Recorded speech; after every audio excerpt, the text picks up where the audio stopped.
SIR என்பது தேவைதான். எப்ப தேவை? திருத்த பணி தேவையா இல்லையா? திருத்த பணி எப்போதுமே தேவை. எலெக்ஷனுக்கு 1 வருஷத்துக்கு முன்னாடியோ இல்ல எலெக்ஷன் முடிஞ்சு 1 வருஷத்துக்கு முன்னாடியோ நடத்தலாம் பொறுமையா. ஆமா, நீங்க எலெக்ஷனுக்கு 1 வருஷத்துக்கு முன்னாடி நடத்துனீங்கன்னா இப்போ இருக்கக்கூடியதை இந்த தேர்தல்ல உங்களுக்கு காட்டும். எலெக்ஷன் முடிஞ்சுன்னா அப்ப அதுக்கு அடுத்து வரக்கூடிய தேர்தல்ல பிரதிபலிக்கும். இவ்வளவுதானே வித்தியாசம். அதை ஏன் இப்பவே பண்ணி 1 மாசத்துக்குள்ளேயே எல்லாம் பண்ணி 1 மாசத்திலேயே எல்லாத்தையும் பண்ணணும்ன்ற என்ன அவசரம் இருக்கு?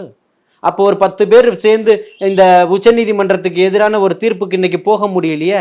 ஏன் வரக்கூடாதுன்னு சொல்லுது? எப்படி வரக்கூடாதுன்னு சொல்லக்கூடிய அதிகாரம் எந்த நீதிமன்றத்துக்குமே இல்லையே.